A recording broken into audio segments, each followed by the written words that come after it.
Bro வணக்கம். வணக்கம் bro. நேத்து எடப்பாடி பழனிசாமி அணி சார்பா திமுகவை எதிர்த்து ஒரு ஆர்ப்பாட்டம் ஒண்ணு நடத்தியிருக்கிறாங்க. அந்த ஆர்ப்பாட்டத்துல வைகை செல்வம் சொல்றாரு, ராமநாதபுரத்துல பலாப்பழம் விலை போகல. அதனாலதான் இங்க வர்றதுக்கு அவர் துடிக்கிறாரு. கதவுகள் எல்லாம் மூடியாச்சு. பலாப்பழத்தை வச்சு தெருவோரமா வச்சு வியாபாரம் வச்சு நடத்திக்கிறலாம்.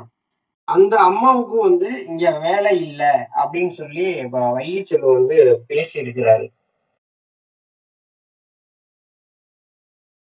இந்த பலாப்பழத்தை பார்த்து பயந்த எடப்பாடி பழனிசாமி தான் 5 பன்னீர்செல்வத்தை தமிழ்நாடு முழுவதும் ஜல்லடை போட்டு தேடுகிறார்கள். ஜல்லடை போட்டு தேடி முன்னாள் முதலமைச்சராக இருந்த கழக ஒருங்கிணைப்பாளர் ஐயா பன்னீர்செல்வம் அவர்கள் ராமநாதபுரத்தில் போட்டியிடக்கூடிய இடத்துல அவருக்கு எதிராக போட்டியிட வைக்கிறாங்க. அந்த பலாப்பழம் தானே ராமநாதபுரத்துல ஓஹோன்னு சேல்ஸ் ஆச்சு. கண்டிப்பா அந்த ரெட்டையில யாராவது திரும்பி பார்த்தாங்களா? பார்க்கவே இல்ல. வைகை செல்வனுக்கும் அந்த எடப்பாடி பழனிசாமியோட எலும்பு துண்டு படைக்கூடிய இந்த வைகை செல்வனுக்கு தெரியாதா? இது பலாப்பழம் தானே இப்ப ராமநாதபுரம் மாவட்டம் முழுக்க ஓஹோன்னு பேர் வாங்கினது. அந்த பலாப்பழத்தை பார்த்து தானே அத்தனை பேர் 3.5 லட்சம் பேர் பலாப்பழத்தை விலை கொடுத்து வாங்க வந்தாங்க. ரெட்டையிலேயே வாங்க வந்தாங்களா? அங்க ரெட்டில விலை போகல. நம்ம ரெட்டில டெபாசிட் போயிருச்சு. பலாப்பழம் 3 லட்சம் வாக்கு வாங்கிட்டேன்னு சொல்லிட்டு ஒரு வயிற்றுச்சல்ல பேசுறதுதான்.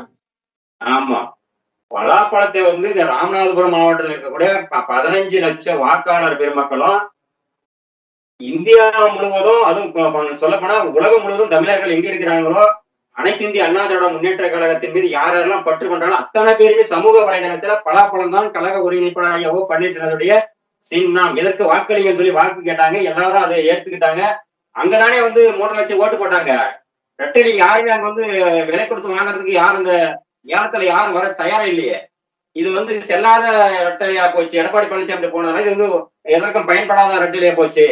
ஓபிஎஸ் கிட்ட பலாப்பழம் தான் சுவையானது, அதுதான் ஒரு நல்ல நேர்த்தியான பழம், அந்த பழத்தை இப்போது சுவைக்கிறது தான் நல்லதுன்னு சொல்லி மக்கள் அதுக்கு தானே வாக்களிச்சாங்க. சரி, அப்படி இருக்கிறவரு இப்ப வைகை செல்வம் போய் ராமநாதபுரத்துல போய் ஓட்டு கேட்க வேண்டியதானே? இரட்டை சின்னத்துக்கு ஓட்டு போடுங்க, இரட்டை சின்னத்துக்கு நின்று பலாப்பழம் நிக்குது, பலாப்பழத்தை யாரும் ஓட்டு போடுங்க சொல்லக்கணுமா? அத என்ன சொல்றாரு பாருங்க. அது பலாப்பழம் ராமநாதபுரத்துல விலை போகலையாமா. அங்கே விலை போகாம இருந்தது ரெட்டை சின்னம் தான். மக்கள் பாத்துக்கிட்டான், மக்கள் தெளிவாயிட்டான். வேணா திருட்டு பயிரெல்லாம் இங்க களத்துல நிக்கிறாங்கப்பா, இவங்க இப்ப ஓட்டு போடக்கூடாது, அவர் நேர்மையான மனுஷன் களத்துல நிக்கிறாரு சுயேட்சையா பலாப்பழ சின்னத்துல, அவருக்கு ஓட்டு போடுங்க சொல்லி ரெட்டலைக்கு ஓட்டு போட்டவங்க எல்லாருமே பலாப்பழத்துக்கு ஓட்டு போட ஆரம்பிச்சிட்டாங்க. அவரு நேத்து சொல்றாரு, பலாப்பழ சின்னம் விலைக்கு போலையானே. ரெட்டலை கருகி போனது, டெபாசிட் போனது கொஞ்சம் கூட கூசாம அப்படியே மறைச்சு பேசுறாங்க பாருங்களேன். போன 20 நாளைக்கு முன்னாடி அவரு தூண்டி விட்டார். அவரு ஓபிஎஸ் வீழ்த்துக்கு உண்டான ஆயுதம் அவர்கிட்ட இல்ல.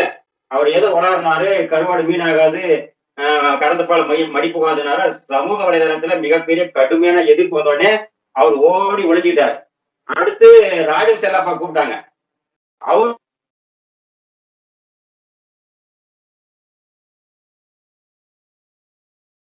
நயத்தோட பேசினா ஏதாவது மக்கள் நம்ம பக்கம் திரும்புவாங்களா அப்படி எடப்பாடி பழனிசாமி பார்த்து வைகை செல்வனை இறக்கி விட்டுருக்கிறாரு.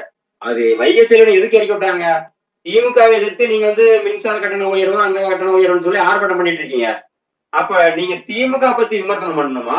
அந்த வேலையில திரு ஐயா பன்னீர்செல்வம் அவர்களை பத்தியோ சசிகலா அம்மையாரை பத்தியோ டிடி தினகரன் பத்தி விமர்சனம் பண்றது எதுக்கு வரீங்க? அப்ப திமுக காரன் அண்ணா திமுக காரனை பத்தி விமர்சனம் பண்ணணும், அண்ணா திமுக காரன் திமுக காரனை பத்தி விமர்சனம் பண்ணணும். அப்ப நீ யாரு? நீ ஐயா பத்தி திமுக இருக்கிற பிடிஎம் இருக்கிறதுனால ஐயா ஓபிஎஸ் முன்னாள் முதலமைச்சராக இருக்கக்கூடிய ஐயாவை பத்தியும் இதே புரட்சித்தலை மாநிலம் அம்மாவுக்கு பின்னாடி ஒரு 33 ஆண்டுகள் அம்மாவுடைய நிழலா இருந்த அந்த சின்னம்மாவை பத்தியும் நீங்க பேசுறீங்கன்னா அப்ப நீங்க தான் பிடிஎம். திமுக எதிர்ப்பா சசிகலா அம்மையாரோ ஓபிஎஸ் தினகரன் வந்துடக்கூடாதுன்ற ஒரு கட்டமைப்பு திமுகவுடைய அந்த அவங்களுடைய வாக்குறுதி பிரகாரம் நீ செயல்படுறீங்க. அதுக்காக தான் இந்த ஆர்ப்பாட்டமே நடத்திருக்கீங்க. நீங்க ஆர்ப்பாட்டம் நடத்தணும்னு சொன்னா திமுக கடுமையை எதிர்க்கணும். தமிழ்நாடு முழுவதும் அனைத்து 39 வருவாய் மாவட்டங்கள்ல ஆர்ப்பாட்டம் பண்றாங்கன்னா நீங்க திமுக எதிர்க்கணும். அங்க எல்லாம் பாத்தீங்கன்னா ஓபிஎஸ் பத்தி பேசுங்க அப்படிங்கிற டிமாண்டோட தான் எடப்பாடி பழனிசாமி இந்த மீட்டிங்கே ஏற்பாடு பண்றாரு. காரணம் என்னன்னா தொடர்ந்து வரக்கூடிய உள்ளாட்சி தேர்தலுக்கும் 2026 சட்டமன்ற தேர்தலுக்கும் ஓபிஎஸ் உடைய கருத்துக்கு கட்சி போயிடுச்சுன்னா என்ன ஆகுது? அப்ப வந்து அவர் வந்து நம்ம கிட்ட இருக்கிற கழகத்தை விட பறிச்சிருவார் அப்படின்ற ஒரு பயம் எடப்பாடி பழனிசாமி வந்ததுனால இது ஓபிஎஸ் பறிச்சு போயிட்டாருன்னா நாளைக்கு திமுக புடிச்சு நம்மளை உள்ள வச்சிருவான்ற பயம் வந்திருக்கு. அப்போ ஓபிஎஸ் பத்தி பேசல, இவங்களுக்கு தூக்கமும் வரல, சாப்பாடு உள்ள போறத காண மாட்டேங்குது. இப்ப எடப்பாடி பழனிசாமி என்ன நினைக்கிறாரு அப்படின்னா, அந்த திருச்சிக்கு இங்கிட்டு இருக்கிற தென் மாவட்டங்கள் பூராத்தையுமே வந்து ஓபிஎஸ் எதுக்குறதுக்கு ஆள் செட் பண்றாரு பாருங்க. ஒரு பக்கம் வந்து ஆர்பி உதயகுமார், இன்னொரு பக்கம் ராஜன் செல்லப்பா, இப்ப வந்து இது போராட்டங்கிற பேர்ல வந்து வைகை செல்வன் பூராமே வந்து இந்த முக்குளத்தோர்ல சார்ந்தவங்களா பார்த்து வந்து பேச விட்டு அவர் வேடிக்கை பார்த்துட்டு இருக்காரு எடப்பாடி பழனிசாமி. ஆமா, அதாவது முக்குளத்தோர்ல வந்து ஒவ்வொருத்தராக இறக்கி பாக்குறாரு. யாரெல்லாம் ஓபிஎஸ் வந்து பலமா எதிர்ப்பாங்களா, அந்த திறமை யாருகிட்ட இருக்குது. அப்ப ஆர்பி உதயகுமார் கிட்ட இருக்கக்கூடிய அந்த எதிர்கட்சி தலைவரை கூடிய வைகை செல்வன் கொடுத்தலாமா, ராஜன் செல்லப்பாட்ட கொடுத்தலாமா, இல்ல செல்வ ராஜிக்கு கொடுத்தலாமா, யார் யாருக்கெல்லாம் கொடுக்கலான்றத ஒரு சோதனை பண்ணிட்டு வர்றாரு. யார் யாரெல்லாம் ஓபிஎஸ் பலமா எதிர்ப்பாங்க. அங்க எவனுக்கும் திராணி கிடையாது ஐயாவை எதிர்க்கிறதுக்கு. ஒருத்தன் கூட திராணி கிடையாது. நம்ம இறக்கி பேச இருப்பாங்களா யாராவது தப்பா?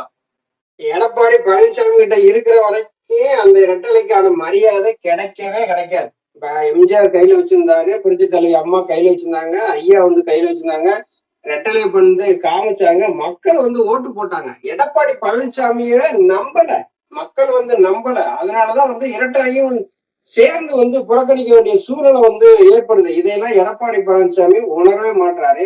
இல்லை, அவங்களோட டிமாண்டு ஓபிஎஸ் எப்படியாவது பேசணும், எப்படியாவது பல செய்திகள் வந்து ஊடகத்துல வந்து வரணும். செய்தித்தாள்ல எடப்பாடி பழனிசாமியோட ஆட்கள் வைகை செல்வன் வந்து ஓபிஎஸ் விளாசி தள்ளினார், கடுமையாக பேசினார். அப்ப வந்து தென் மாவட்டத்தில் இருக்கிறவங்களை வச்சு தன் கையாலே தன் விரல வச்சு தன் கண்ணே குத்துற மாதிரி எடப்பாடி பழனிசாமி தென் மாவட்ட மக்களை வந்து விமர்சிக்கிறது ஆளு தேடிட்டு இருக்கிறான்னு சொன்ன மாதிரி அதெல்லாம் ஒருபோதும் நடக்காது. ஐயா வந்து ஒரு மிக சிறந்த தலைவரே, கழகத்தை வழிநடத்தக்கூடிய ஒரு அற்புதமான தலைவரே. அவர் எவ்வளவு விமர்சனம் பண்ணாலும் அதை விட பல மடங்கு ஐயா வந்து மக்கள் மத்தியில ஒரு உண்மையிலே வரவேற்பு கிடைக்கும் ஐயாவுக்கு. அந்த மக்கள் தலைவர்ன்றது ஐயாவுக்கு தான் இருக்கு. எடப்பாடி பழனிசாமியினுடைய தூண்டுதல் பேர்ல தான் எல்லா வேலையும் நடக்குது. அதாவது 10 முறை எடப்பாடி பழனிசாமி தலைமையில தொடர் தோல்வியை இந்த உலக மக்கள் அனைவரும் பார்த்துட்டாங்க. அப்ப எடப்பாடி பழனிசாமி என்ன செய்யணும்? தன்னை வந்து சுய பரிசோதனை செய்யணும். அதுக்கு என்ன செய்யணும்? மாவட்டந்தோறும் இருக்கக்கூடிய முன்னாள் அமைச்சர்கள், மாவட்ட செயலாளர்கள் அழைத்து இதுக்கு என்ன தீர்வுன்னு கேட்கணும். அவங்ககிட்டயே விட்டுணும் அந்த சாய்ஸ். நீங்க சொல்றது நான் கட்டுப்படுறேன்ப்பா, நான் வந்து அதிமுக தோல்வி அடைகிறத நான் விரும்பல, நீங்க என்ன சொல்றீங்களோ அது கட்டுப்பட்டு வரணும்னு சொல்லுவோம், கேட்கணும். அப்ப வந்து என்ன சொல்ல போறாங்க? நம்ம அனைவரும் ஒரு தாய் பிள்ளைகள், அதிமுக என்ற கழகத்துல ஒரே இடத்துல ஒரே வீட்டுக்குள்ள குடியிருந்தவங்க. ஆனால் அம்மாவை நம்ம நம்பிதான் இந்த கழகத்தை வந்து 33 நாள் வழி நடத்தினாங்க. நாம அம்மாவுக்கு பக்க பலமா இருந்தாங்க, எல்லா சோதனையும் சரி வெற்றியிலும் சரி. அப்ப கழகத்தில் இருக்கக்கூடிய அத்தனை பேரும் ஒன்றிணைந்தால் நாம வரக்கூடிய தேர்தலை மிக சாதாரண எதிர்கொண்டு வெற்றி பெற்று விடலாம். மக்கள் அதை விரும்புகிறார்கள் என்று சொல்லும் போது எடப்பாடி பழனிசாமி என்ன நினைக்கணும்? நம்ம மனசை நம்ம மாத்திக்கணும். கூப்பிட ஐயா ஓபிஎஸ் வந்து போன் பண்ணுப்பா, கூப்பிடுப்பா, அவர் இருக்கிற வீட்டுக்கு நம்ம போலாம்ப்பா, போயிட்டு அண்ணே வாங்க, கட்சி நீங்க சொன்ன மாதிரி ஒன்னா இணைந்து நம்ம வரக்கூடிய 2026 சட்டமன்ற தேர்தல மிகப்பெரிய வெற்றியை பெறுவோம். இதுக்கு நீங்க தலைவரா இருந்தாலும் சரி, யார் தலைவரா இருந்தாலும் சரி, கட்சி நான் வெற்றி பெறணும், அம்மாவுடைய ஆசையை நிறைவேற்றணும், புரட்சி தலைவருடைய கொள்கைகளை வந்து நம்ம கடைபிடிச்சு அதிமுக வந்து ஒரு 1000 ஆண்டுகளுக்கு 100 ஆண்டுகளுக்கு மேல 1000 ஆண்டை நோக்கி பயணித்து தொடர்ந்து அடுத்தடுத்த தலைமுறைக்கு இந்த அதிமுக வளர்வதற்கு என்ன கட்டமைப்பு தேவையோ அதை பலப்படுத்தணும்னு சொல்லி சொன்னா, நீ மனுஷன், நீ முதலமைச்சரா 4 ஆண்டுகள் இருந்ததுக்கு நீ அந்த அனுபவ பாடத்தை படிச்சுட்டு வந்திருக்கிறதுக்கு அர்த்தம். முன்னாள் அமைச்சர்கள் எல்லாரும் கிட்டத்தட்ட பாத்தீங்கன்னா 55 வயது 60 வயது 20 வயது கடந்தவங்க தான். எல்லாரும் நீங்க என்ன நினைக்கிறீங்க? அனுபவம் எவ்வளவு இருக்கு? இந்த இயக்கம் தொடர்ந்து ஆட்சியில் இருந்தாலும் மக்களுக்கு, நாட்டு மக்களுக்கு சேவை செய்ய முடியும். நாம அந்தந்த மாவட்டத்துல வந்து ஆட்சி செய்து மக்களுக்கு பல்வேறு திட்டங்களை கொடுத்துருக்குங்க. அம்மா கொடுத்த திட்டங்களை மக்கள் இன்னைக்கு எதிர்பார்க்கறாங்க. நீ இப்ப எடப்பாடி பழனிசாமி உன்னுடைய தலைமையில அதிமுக இனிமேல் பட்டு உருப்படாது, ஆட்சிக்கு வராது, நீ ஒதுங்கிக்கோ, இல்லாட்டி நாங்க சொல்ற மாதிரி நீ கேட்டு எல்லா மாவட்ட செயலாளர் கேட்டு அவரை வந்து ஒரு வழிக்கு கொண்டு வரணும். இதெல்லாம் மறந்துட்டு வைகை செல்வம் ஒரு பக்கம், ஆர்பி உதயகுமார் ஒரு பக்கம், அந்த சொட்ட ராஜன் செல்லப்பா ஒரு பக்கம், இவங்க எல்லாம் விட்டுட்டு வேடிக்கை பார்த்துட்டு இருக்கிறான் எடப்பாடி பழனிசாமி. அப்ப என்ன பண்ற? நீ கொள்ளடிச்சு வச்சுக்கிற பணத்தை கொடுத்து எல்லாம் விலைக்கு வாங்கி நாய்க்கு எலும்பு துண்டு போட குறைச்சிருக்க அந்த மாதிரி குறைக்க வச்சுட்டு இருக்கிற. இது அதிமுக வெற்றி பெறுவதற்கான இதுதான் அடிப்படையா, ஆரம்பமா? கட்சி எவ்வளவு பாதாளத்துக்கு போயிட்டு இருக்கிறா, தொண்டெல்லாம் அழுந்துட்டு இருக்கிறான், நீங்க வேதனைப்பட்டு இருக்கிறான். மாற்று கட்சியில் இருக்கக்கூடிய நம்ம ஆட்சிக்கு வரக்கூடாதுன்னு நினைக்கிற கட்சிக்காரர் கூட இன்னைக்கு வந்து அதிமுக ஆட்சிக்கு வரணும், திமுக ஆட்சி சரியில்லை, அதிமுக ஒற்றுமையா இருக்கணும், வலிமையோட இருந்தா ஆட்சிக்கு வந்தா மக்களுக்கு நாட்டு மக்கள் நல்லது நடக்குன்னு சொல்லி பல்வேறு கோரிக்கைகள் வச்சு அவன் அங்கங்க பேசிக்கிறான். உனக்கு எங்கேயா போச்சு சூடு சொன்ன மாணவக்கம்? அதிமுக அப்படி அழிஞ்சு போறத நீ விரும்புறியாப்பா? திமுக பேசி கேட்டுட்டு நீ முன்னாடி தலைமைக்கு வர முடியுமா? மக்கள் ஏத்துக்குவாங்களா? கட்சி அதிமுக தொண்டன் உன்னை ஏத்துக்கோடா. அதிமுக தொண்டன் வந்து உன்னை செய்யற செயல்பாடை பார்த்து உன்னை ரசிக்கணும், உன்னை வரவேற்கணும். அந்த மாதிரி நடந்துக்கா. அறுவருக்கத்தக்க முறையில் நடந்துக்காத எடப்பாடி பழனிசாமி அவர்களே. நன்றி. நன்றி, வணக்கம்.